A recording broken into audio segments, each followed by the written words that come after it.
All right, so this is the first part of exercise 6 that we did in class as a demo today. Just as a quick reminder, when you're working with wet media, it's best to tape your paper to your surface so you don't have to constantly fight the warping that will inevitably occur. So tape it all the way around and not like I did here with just the corners. But as a quick reminder, for those especially who missed the session today, keep your palette clean and keep the colors separate, because otherwise, especially on the first part of this exercise, you will not be able to get that clean hue all the way throughout. So again, the first one is just pure black. And then this second and third color is up to you. Whatever your set is, the gouache set you acquired, you can feel free to pick whichever color, while keeping in mind, of course, that as we discussed in class, different pigments have different opacity to them out of the tube. So something like this green will not be as opaque out of the tube as something like a Prussian blue perhaps. And most definitely things like maybe some yellows may not have as much darker value out of the tube as something like green or blue or even red. So two things that we need to keep in mind with opaque paint mediums, again as a reminder, is what opacity does that hue have out of the tube, and sometimes just feeling for the pigments or what opacity and what value it has it out of the tube. With opacity, sometimes you just have to test it on your palette and see if it's opaque enough out of the tube. And this color that I was playing around with was light blue. It's not a real name for a real color. It is more of like a student grade sort of creative color. And as we also discussed in class, if I open this and show, hopefully the camera will focus enough on this. If I show you how this color looks, you will quickly notice that it is quite tinted out of the tube.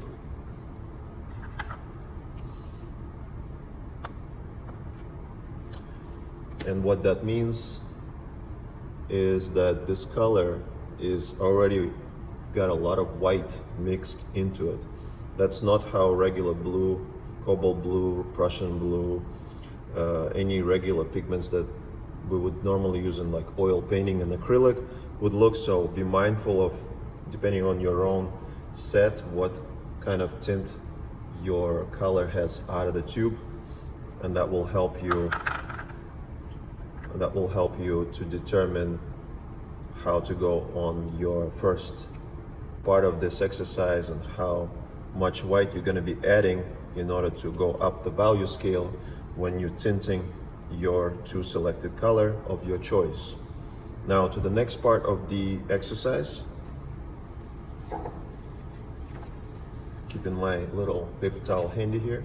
As you can see, for the second part of the exercise, I've already drawn my Triad test here. Not sure how to pronounce it, Triad or Triad, however you want to say it. But as the worksheet suggests, for the 4 Triad tests, which you guys are welcome to do large scale like I'm doing here per sheet, I would advise we're sticking with that.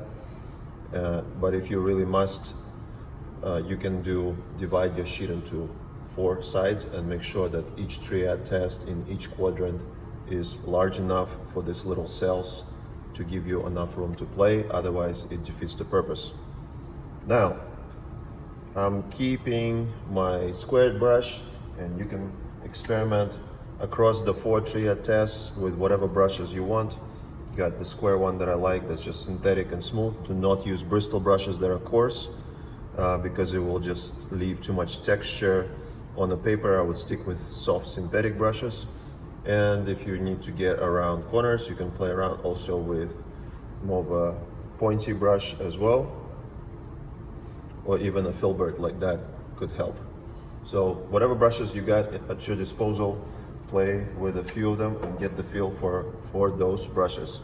With the first Triad, we're going with primary color scheme. As in the PDF I've provided on Blackboard under content for your reference. Primary color scheme, red, green, and blue. So we're gonna go with those, and I'm gonna keep the colors on my palette separate so I don't have to worry about contaminating them out of the gates. And then when we get to the parts where we're mixing them in the neighboring adjacent section, then I will mix them separately, pre-mix them separately, and keep them separately on my palette. And the reason is, when we start going from this part of the Triad to this part, which is going to be, this side is going to be tinted, and this is going to be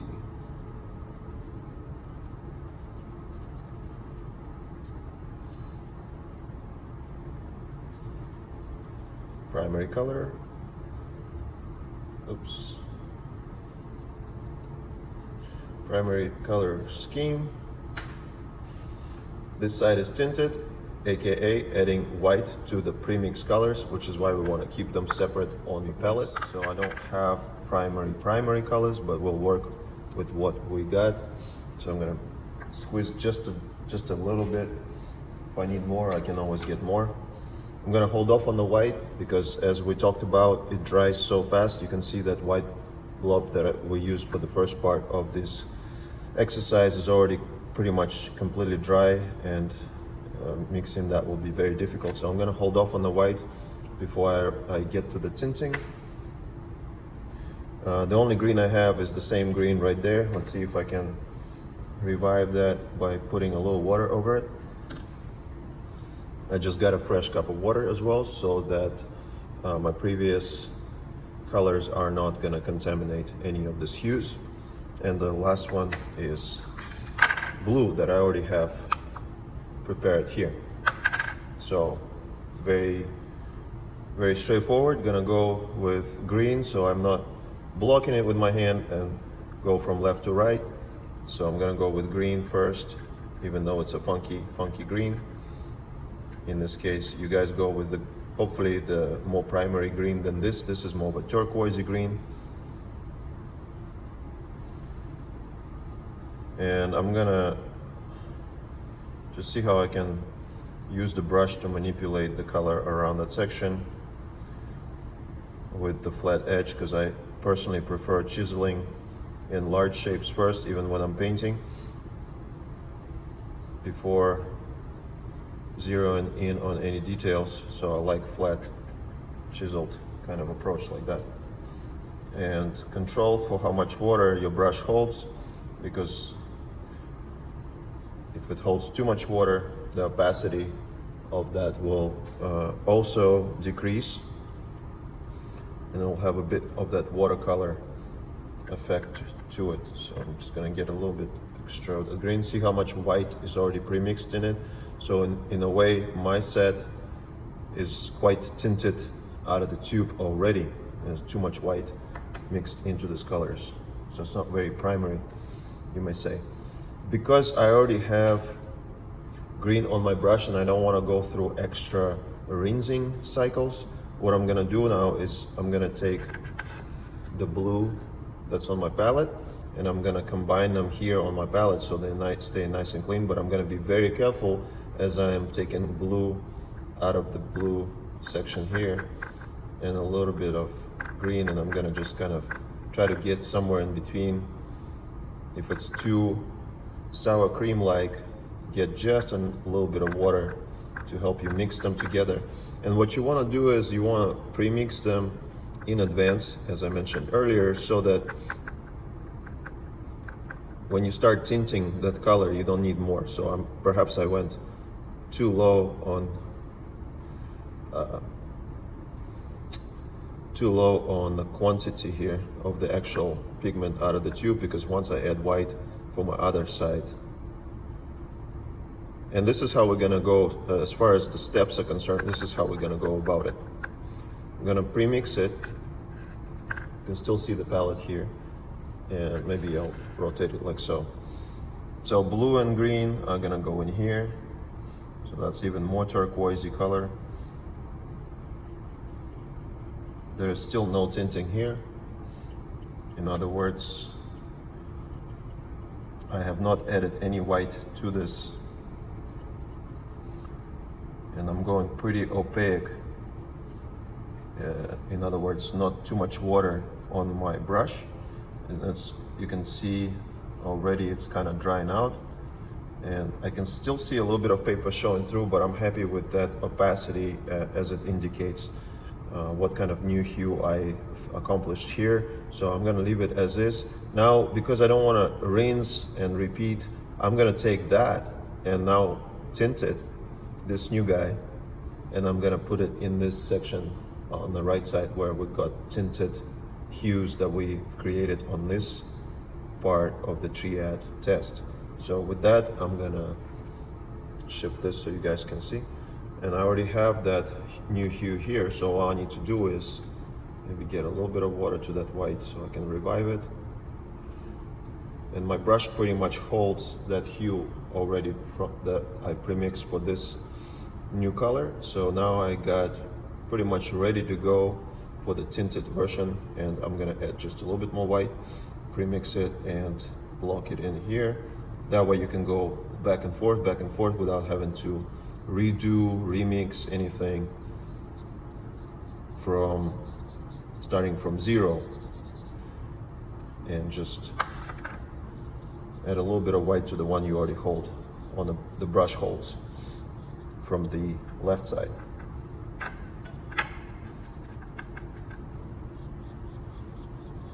Again, as we talked about in class, gouache is opaque, so I can just go straight over it and add a little bit more white and block it in very quickly.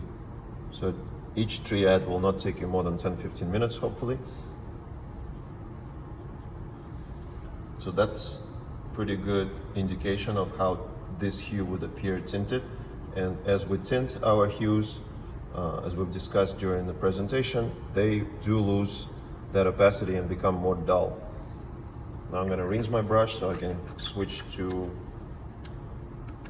the pure blue without impacting that hue right here. And I already have it on my palette. Again, this blue is pretty tinted, not primary blue, but we'll roll with it. It's like sky blue.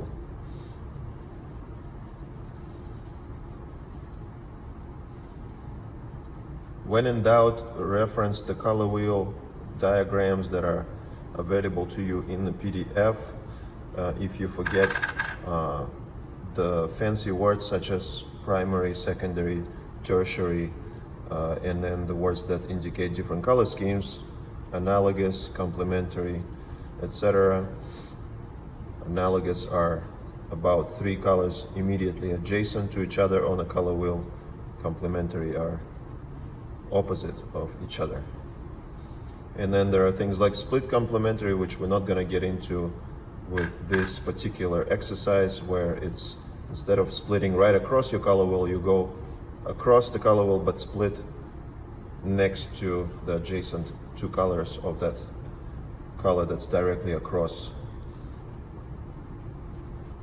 your chosen color. So to give you an example with the one that I'm working with right now, if I'm doing this as a blue color and I want to go, not in this particular case, but if I wanted to use split complementary, I would go what's across blue, it's orange, across directly perpendicular on the opposite side of the color wheel, and then I'm not going to choose orange for split complementary. I'll go yellow, orange, and red, orange, so the 2 adjacent colors. If it was pure complementary color scheme, it would be blue and orange. So now I'm going to use this blue that I already have on my brush without having to rinse it. And I'm gonna add a little bit of red, even though I don't have a red here yet, but I just don't want to go back and forth with rinsing. So I'm gonna add a little bit of red to my blue on the palette here and mix it here. I need more water because my brush is already getting pretty dry. And try to arrive somewhere in between. And as I don't know if you can see it on camera very well, but because this color is a tinted and not really primary pigments, this also becomes very muddied because that already has a lot of white pre-mixed into those colors, and that kind of messes with the purity of the hue. Right, so I'm gonna put that, making sure I'm not smudging anything, put that blue and red mixture in here before it's tinted and just block in that little chunk here, little cell. Trying to keep it nice and smooth so it's not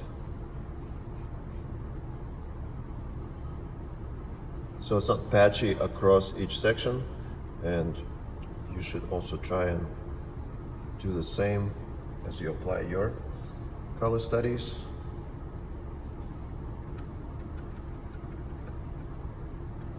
Now, this is going to be a fun one, maybe not so much a fun one, putting red and green together. So I'm going to block in the red real quick, just go in as pure of a red as I can.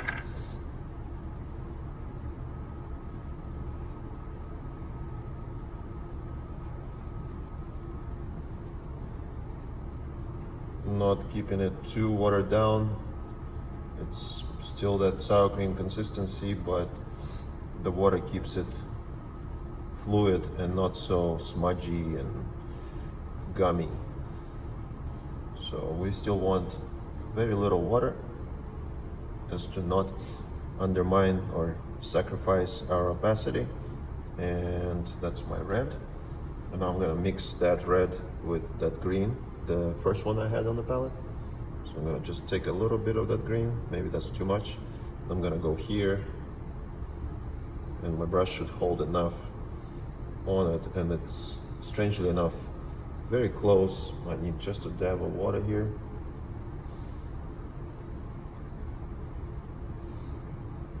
Close to the previous purple.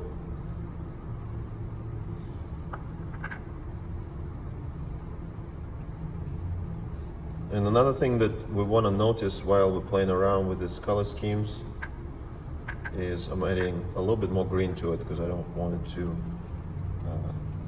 to be so red. And there is no magic formula. Try to keep them somewhat even amounts, but you may have to go by eye and just kind of decide whether you need more of one or another. But as we talked about in a slideshow, we talked about additive versus subtractive methods, and you can see that adding red and green, what happens to the value of that new color. Same with this guy.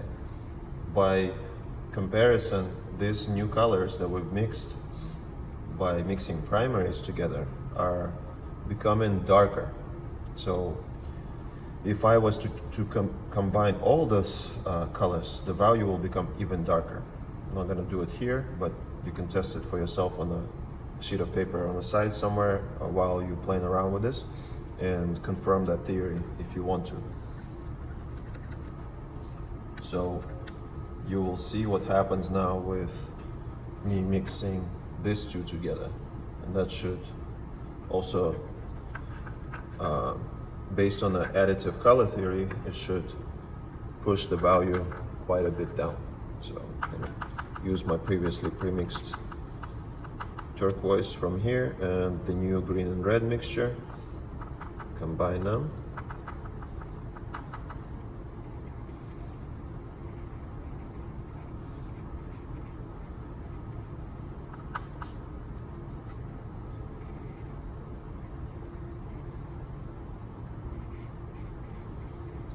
I kind of broke my own rule here with going on this side first without tinting, but that's okay because I needed to use what I was working on next to this guy's first without getting that white on my brush. And if I added white to my brush too early, it would have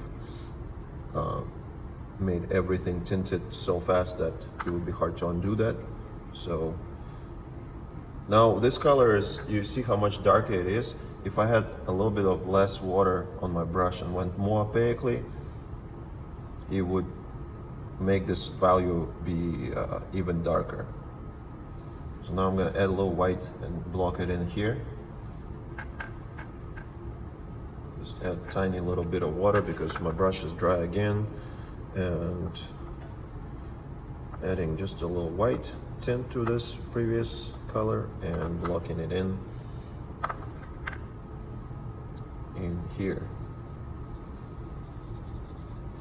So this new color that we added, or tinted rather, is appearing quite grayed out.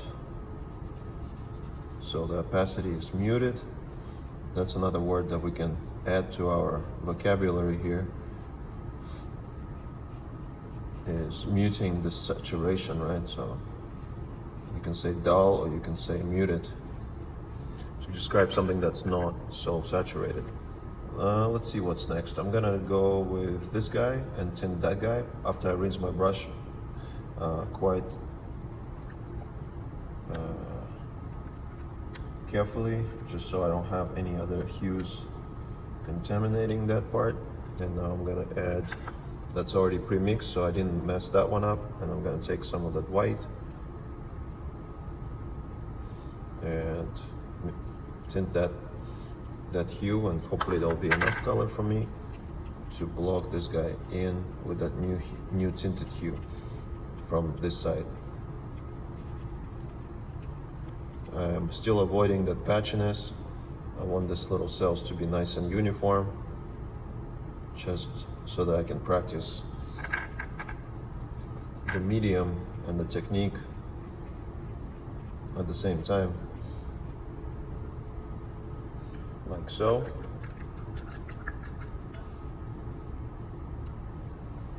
I'm gonna switch my water real quick.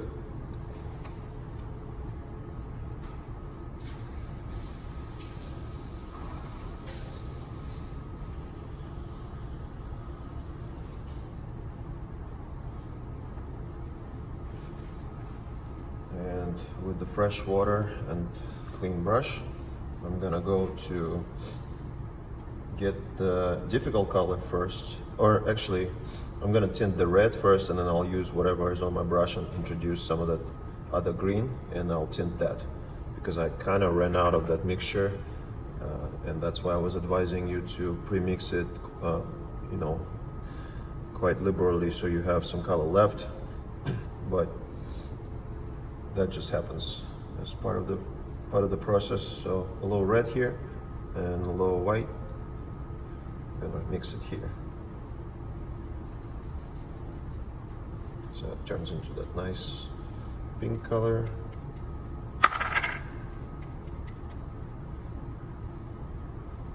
The beauty of flat brushes like this is that you can chisel in by just shifting the angle very quickly, and it doesn't always have to be applied flat like so.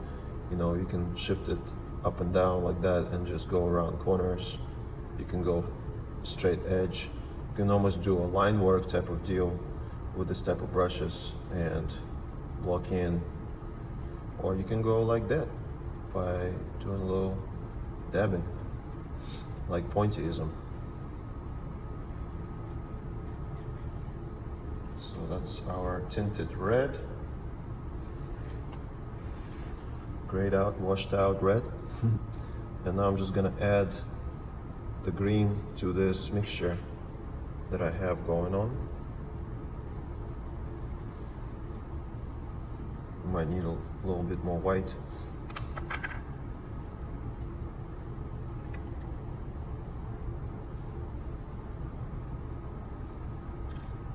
And I'm squeezing white always on the side so I don't have to worry about contaminating that white as I'm moving forward with this exercises. I'm just going with the corner of my brush and just taking a little bit so I don't always contaminate that. And then taking that green, mixing that in. Need a little more water here.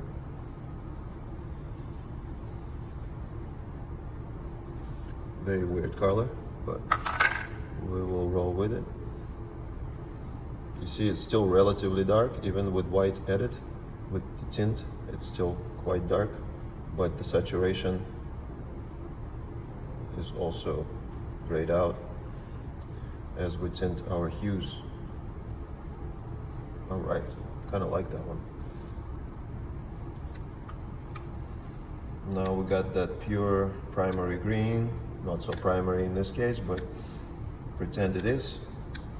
Got that green and the blue to tint, so I'm gonna take a little bit of that white again, and I'm just gonna take a little bit of green because I don't need much, and I'm gonna mix it right here on the side.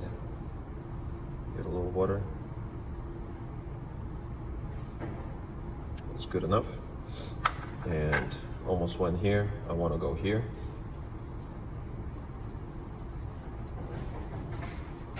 And then we're gonna go, yeah, we're gonna go block this in real quick.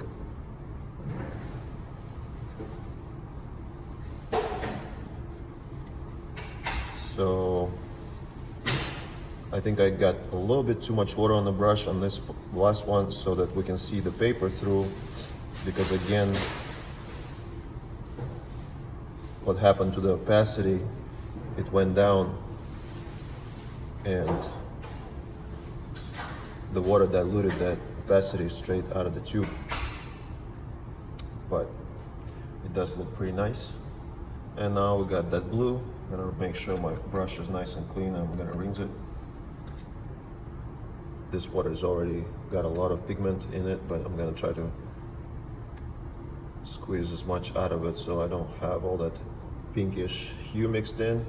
Get my blue here and add just a tiny bit of white.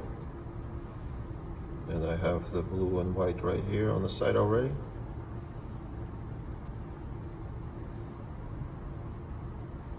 Going back and forth. And that's our last tinted primary blue that wasn't so primary. I just can't get over that.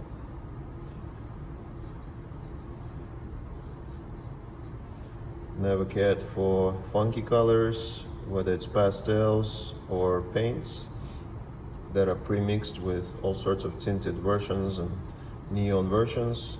I mean, the neons are kind of fun if that's what you're trying to work on, but the tinted versions, they're just in basic sets of 12 different tubes. That's just strange because everybody can add white, as we're doing in this exercise, to any primary or any hue without having to rely on the pre-mixture out of the tube. So that does not make much sense at all.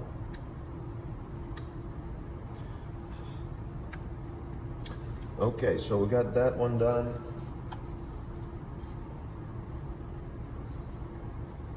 Then for the second triad, you guys gonna do secondary color scheme, green, orange, and violet, as you see on your screen right now. And you're gonna mix orange, green, and violet. If you don't have secondary colors in your sets, then you're gonna have to pre-mix them liberally, so you have a lot of them on the palette to go with during that second triad. So you would have to pre-mix orange by mixing yellow and red. You would have to pre-mix your green for here.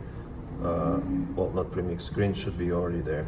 You can't pre-mix green, but you should be able to pre-mix that violet for your bottom one here by mixing some combination, some proportion of blue and red together to get to that violet.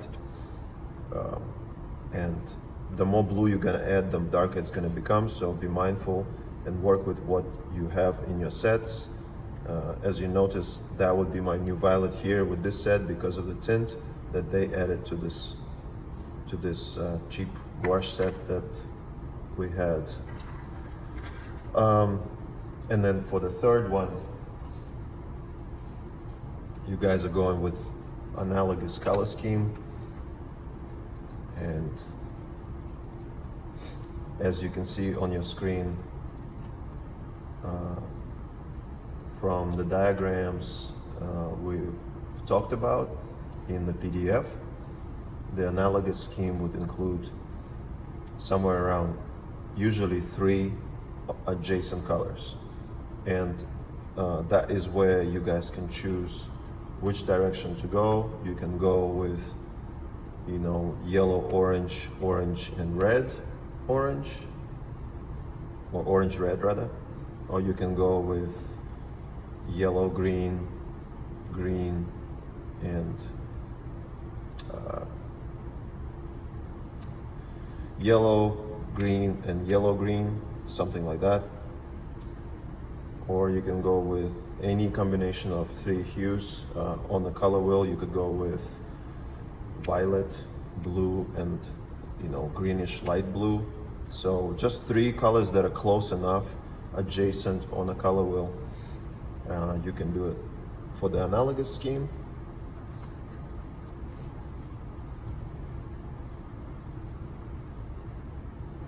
and for the last one, you will pick either warm or cool scheme. So 3 colors that are gonna be within either or, cool or warm. So it's up to you. You can go yellow, red, and orange, or you can even go as far as yellow, violet, or purple and orange. Something like that could be cool. Not very analogous, but kind of pushing that range. Or you could go with a cool color scheme and do turquoise, blue, and violet. That could look cool. Those are just suggestions. You choose what works for you, what you want to play with, and have fun with it.